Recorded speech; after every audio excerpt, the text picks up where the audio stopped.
scholars, for another round of your interactive read aloud. I have had my coffee and I'm ready to start. All right, I'm excited about today where we do our interactive read aloud. Remember, it comes from the prefix inter, which means between, active, which means to act or do. So it's going to be an interaction between you and your reading. And there's some words that we can use to unlock. So I picked two of them today to work with. The first one is intersection. So the intersection is the place when you're driving, and it's when the two roads cross over. So a section means divide or apart, and inter means between. So it's where you're driving and you come between the road where the two roads meet. That's the intersection. The next word is interview. If you have an interview, or if I was to interview you, I'd ask you a bunch of questions. It would be between the two of us. So an interview means between, and then it's usually done in person. So an interview is a discussion between people. So that's just where those prefixes come from, and we can use that base word to help us unlock, but here we start with the interactive read aloud. First of all, let's think about our genre today. Our genre, remember when we're talking about the word genre, the G has the J sound. We call that a soft G. And genre is a French word, and it means topic. And our two big sections of genre is fiction and nonfiction. So in our fiction, we have characters, we have a setting, we have a problem, we have a solution. When I think fiction, it means false, but I also think story. Fiction is our stories. Nonfiction, the way that I help to remember it in my brain is I think N for notice, F from nonfiction, facts. So nonfiction means you notice the facts. And when you're doing nonfiction, it's informational. Its job is to teach you something. You're supposed to be learning something. That's nonfiction. And it is a fiction story. It's going to have some characters. It's going to take place somewhere. That's our setting. It's going to have a problem and a solution. Remember, that solution will not come until the end of the book. All right, so you know how we are as scholars. We're always setting a purpose to our reading. And today's purpose, or today's target, is we're going to do something we've been talking about in class as we grow our reading life. I have to tell you, I wish when I was your age that my teachers had taught me these skills, because I think I'd be a much better reader. Even this morning as I was reading, I was practicing the skills that we've been talking about in the classroom. And this past week, we've been talking a lot about making predictions. So what we're going to do for our target today is notice small details to make predictions. So I'm going to give you an opportunity where I'll pause in the middle and you can think about what's going to happen. It's probably more fun to make your predictions. You have to remember, for me anyways, my favorite books are when I make a prediction that makes sense and then I have a little surprise in there. I love surprises when I read. Some people do not. To each his own. But our goal today is going to be making predictions as we read. So you're going to have to remember that prediction. So scholars, let's get going on the story Lost and Found. I hope you enjoy it. Lost and Found by Bill Harley. Illustrated by Adam Gustafson.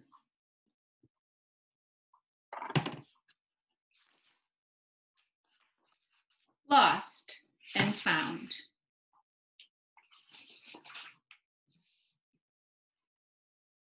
"Where's your hat?" Mom asked.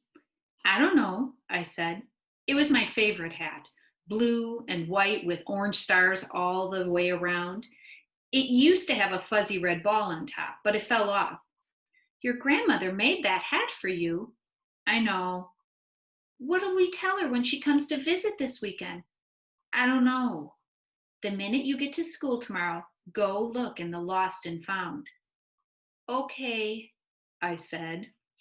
But the next morning, I didn't go to the Lost and Found. I decided to find the hat myself.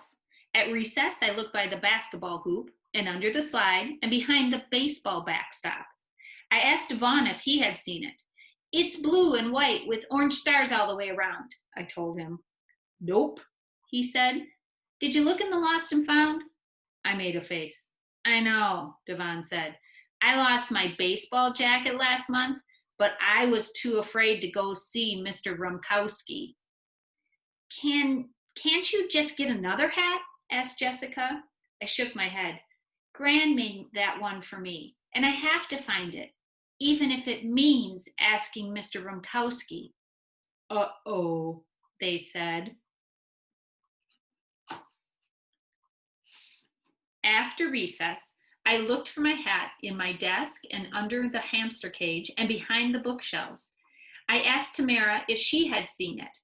No, she said. Did you ask Mr. Rumkowski? I made a face. I know, said Tamara. I lost my sparkly purple scarf last month, but I was too afraid to ask him. I have lots of hats, Jimmy said. You can have one of mine.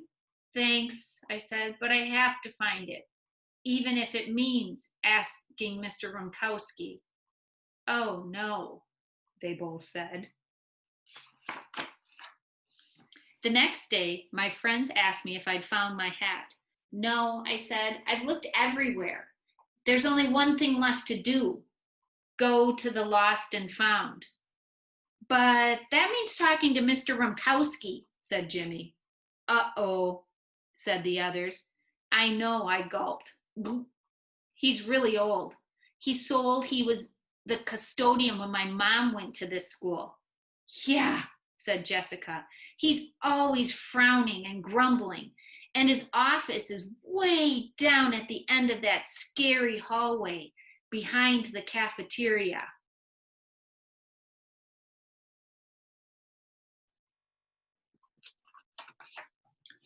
When I finished my lunch, everyone wished me good luck.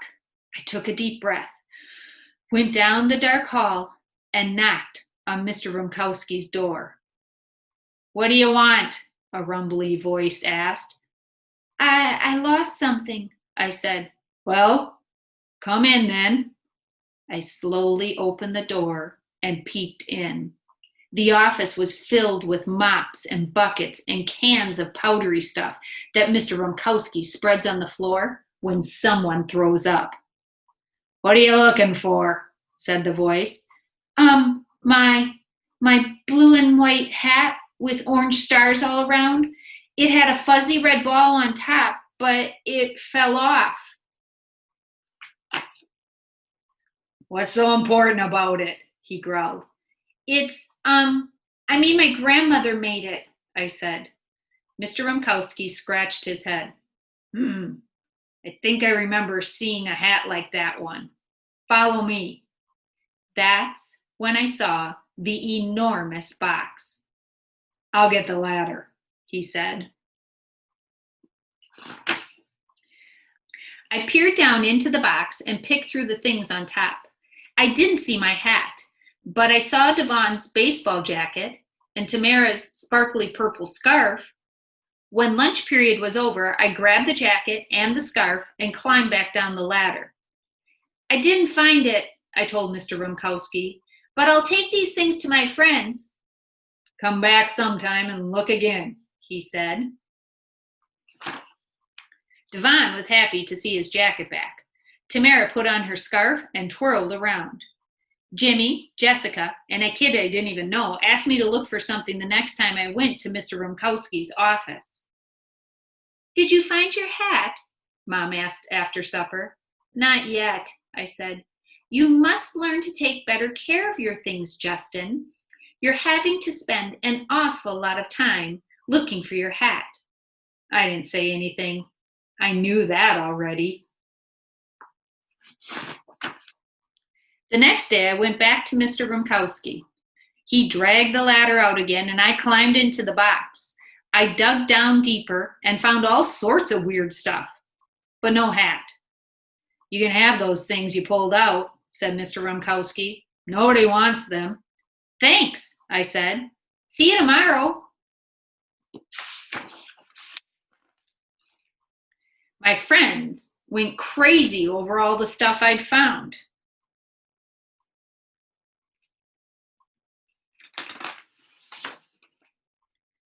I went back and looked through more stuff. The things I found were getting weirder and weirder. but still, no hat. Okay, readers, I'm going to pause here, but you might have already made a prediction that you're going to use in your interaction with the book. But I was thinking he is nearly to the bottom of that box, and I'm wondering what your prediction is. Is he going to find the hat or not? Also, will you remember something that's true about stories? They have a beginning, middle, and an twist. So watch for a twist. Our best stories have something that kind of twists at the end of them. We usually think it's a beginning, middle, and an end, but a lot of times you're looking for that twist. So as you're making predictions in your mind, you're having that conversation in your mind, you might come up with a twist. I don't know. Anyways, good luck with the rest of the book. Enjoy! On Friday, my mom dropped me off at school early. This afternoon, when I pick you up, I'll have your grandmother with me. I didn't say anything. I knew that already. I went straight to Mr. Rumkowski's office. Keep digging, he said. It seemed like he wanted me to find the hat as much as I did, but I was about ready to give up. Everything I was finding now was really old. Finally, I got to the bottom of the box. Do you see it? Mr. Rumkowski called down. It's not here, I said. Just this dumb old pink sweater. He said. Try looking under it. I lifted it up.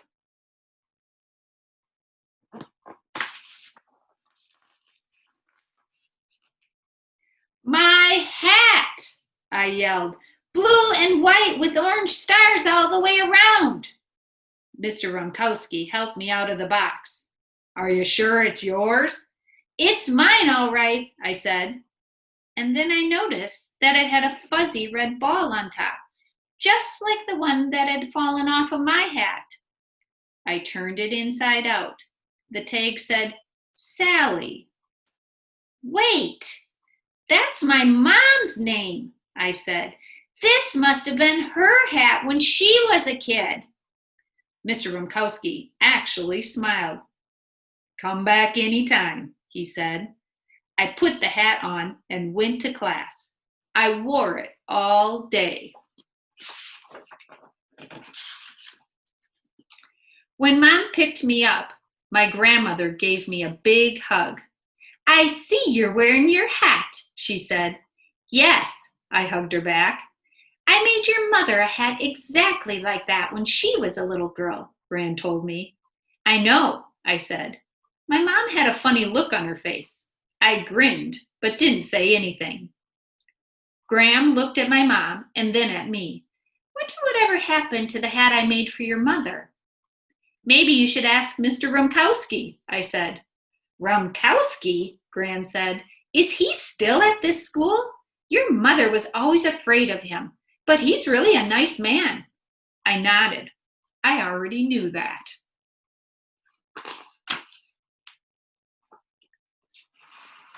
The Discovery. There's like another cartoon in there. Huh? What? Huh? Ta-da!